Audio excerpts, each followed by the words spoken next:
Okay, this is part 3, and I had no ideas this would be 3 parts long, but I will finish up. This is part 3 of a word of caution. And all right, Matthew 24 and 20. People, we have to understand. And I was thinking while I was waiting for the video to upload, I was thinking about what's in the Dead Sea Scrolls. It says, in the wilderness, the righteous will correct. We will correct each other in loving kindness. And that's what this is here. It's a correction in loving kindness. It's not mean. It's not rude. It's not arrogant.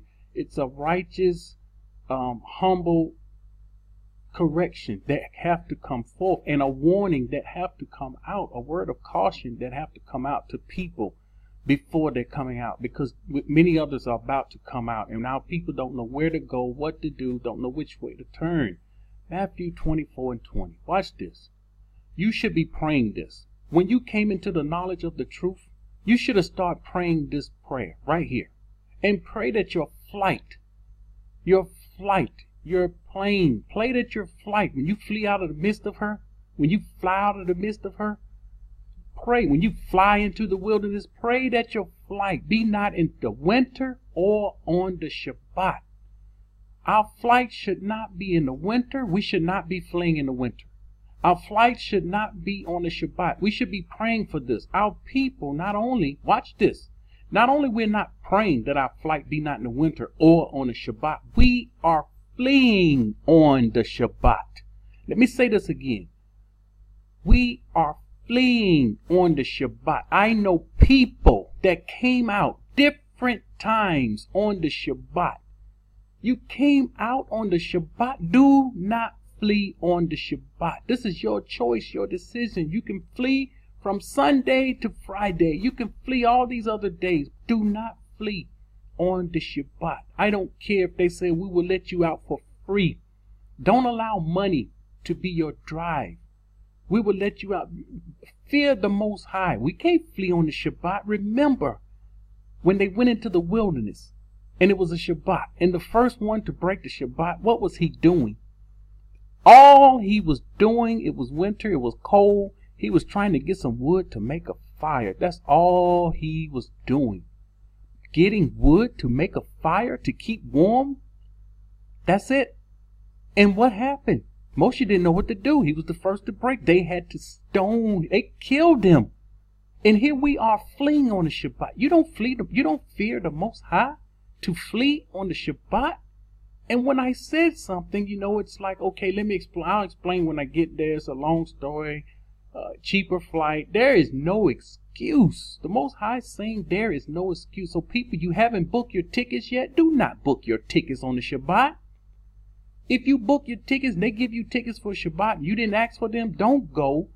Return that ticket and get the right day. This is very important. Why? When you come over, you're coming over in disobedience. You're not coming humble. You're not coming obeying the Torah. You're coming over breaking the Torah. And so these are the people that we're supposed to follow. People that's coming over breaking Shabbat. Something as important as the Shabbat. Yes, our people will break the Shabbat in their fleeing, and make sure you don't be listening to. Ask them, did you break the Shabbat to get over there? We should not break the Shabbat, and pray that our flight. Why pray it don't be in the winter of the Shabbat? If you're fleeing on the Shabbat, that means the enemy is coming in to kill you, and you're running for your life. This is what it means. Another point I didn't bring out. What we're doing, it's already been done. Let me say this, and I know this because I'm on the inside. I know this. The camp that came before us, they came out before we did. The camp that came out before we did, they went into the area you're in. They went into the area our people are in now. And they met some problems, issues, situations. And so they had to leave there and go to another place. And then, we get asked the question from them, how do they know where to go? And I'm asking them a question. How do they know where to go? We're following the scripture. They believe we don't know where to go because they haven't told us. We supposed to be following man or following somebody. I don't know. Follow the scriptures. Follow the Most High. Follow where our people foot hit the ground. That's what we follow.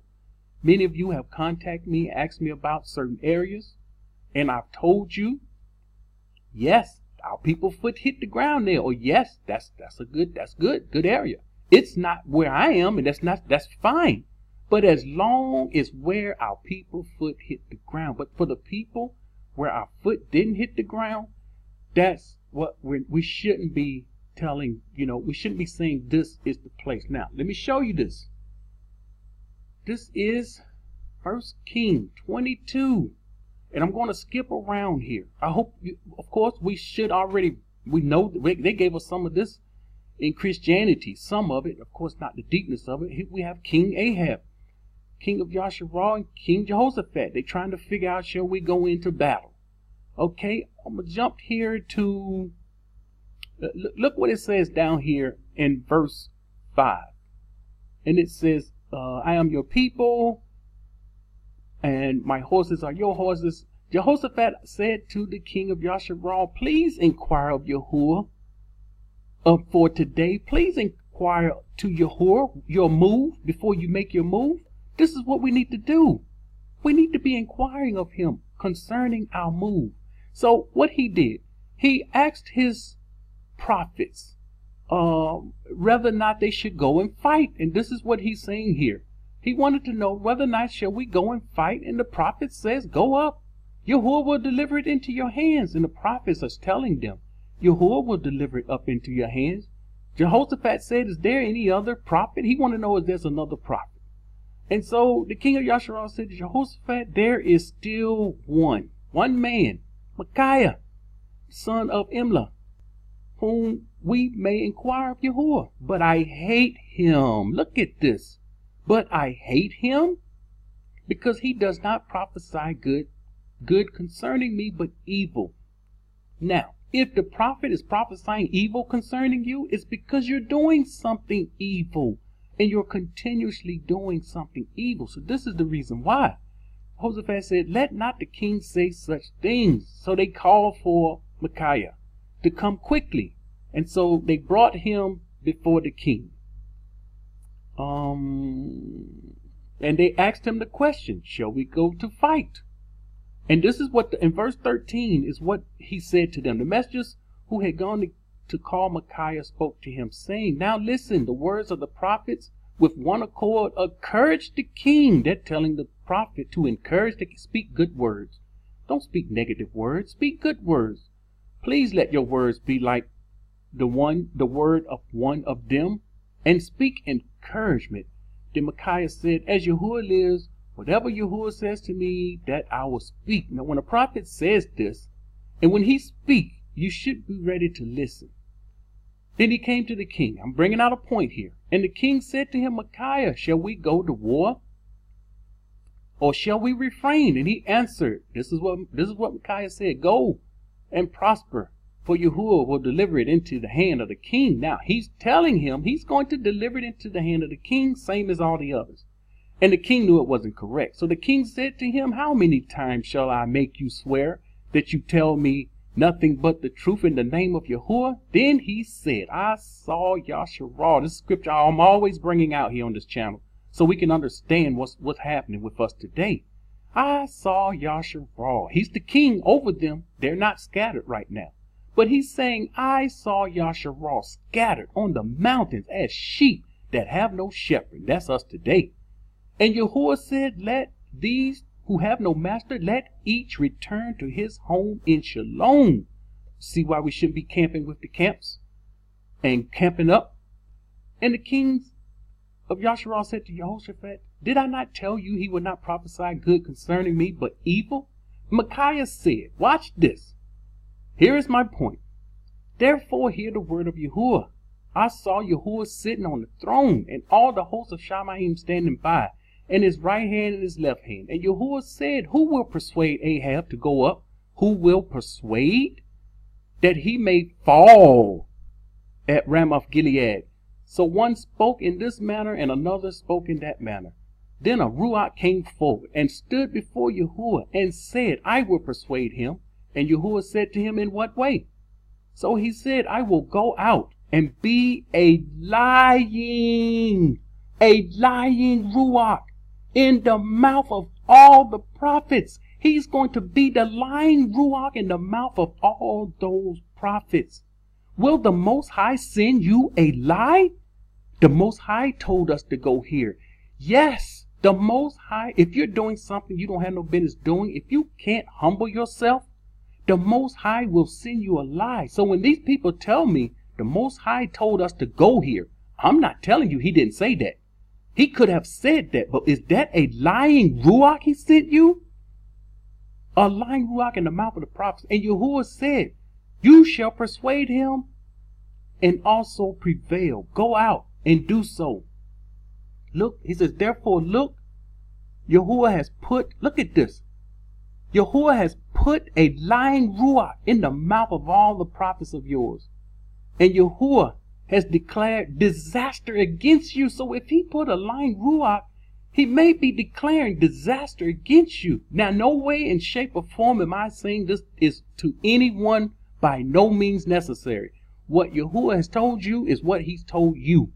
And that word could be for you. That's why you shouldn't tell others.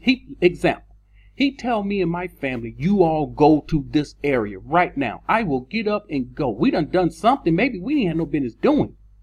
But I can't tell others, come here where we at. We're about to receive judgment. We're about to miss the wilderness trip. Because when you're out of place, you're going to miss the wilderness journey. So it says, now Zedekiah, the son of Kenaiah, went and he struck. This is when he went and hit Micaiah on the face. He hit him. But I want you to get the point, the point that he will send a lying Ruach in the mouth.